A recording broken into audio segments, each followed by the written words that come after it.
আজকে বানিয়ে নেব পূর্ববঙ্গের একটি বিখ্যাত রেসিপি, যা আমার ঠাকুমার কাছ থেকে শেখা।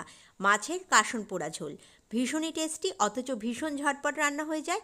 অফিসের দিন বা স্কুলের দিন সকালবেলা আমরা খুব তাড়াতাড়ি তৈরি করে দিতে পারি, আর বাড়ির লোকজন খেয়েও ভীষণ খুশি হয়ে যাবে। প্রথমেই আমি 1 টিস্পুন কালো সর্ষে আর 1 টিস্পুন সাদা সর্ষে একসাথে লো ফ্লেমে শুকনো খোলায় একটু হালকা করে ভেজে নিলাম। সর্ষেগুলো একটু ফুটে উঠলেই কড়া থেকে নামিয়ে সর্ষেগুলোকে একটা বাটিতে রেখে দিলাম, ঠান্ডা হবার জন্য অপেক্ষা করতে হবে। এদিকে এখানে আমি 4 পিস কাতলা মাছ নিয়ে নিয়েছি। মাছগুলোকে নুন হলুদ দিয়ে ম্যারিনেট করে পরিমাণ মতন সর্ষের তেল দিয়ে হালকা করে এদিক ওদিক করে একটু ভেজে নিলাম। আমি মাছের এই রেসিপিটি কাতলা মাছ দিয়ে করছি, তবে যে কোনো ধরনের মাছ দিয়েই করা যায়, শুধু রুই কাতলা নয়, বাটা মাছ, পাবদা মাছ, যে কোনো ধরনের মাছ দিয়েই এই রেসিপি করলে রেসিপিটি ভীষণই টেস্টি হয়। ভেজে রাখা সর্ষেগুলো ঠান্ডা হয়ে গেলে একটা মিক্সিং জারের সাহায্যে এর একটা গুঁড়ো সর্ষের পাউডার বানিয়ে নেব।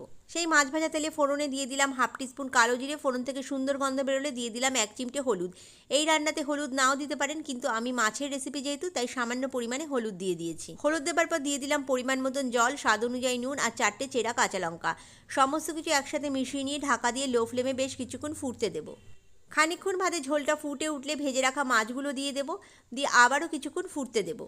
খানিক বাদে ঝোলটাও ফুটে উঠবে আর মাছগুলো প্রায় সেদ্ধ হয়ে যাবে। এই পর্যায়ে দিয়ে দেবো গুঁড়ো করে রাখা সর্ষের পাউডার। খুব ভালোভাবে সর্ষের গুঁড়োটা মাছের ঝোলের সাথে মিশিয়ে নিয়ে ওপর দিয়ে দেবো 1 টেবিল স্পুন কাঁচা সর্ষের তেল।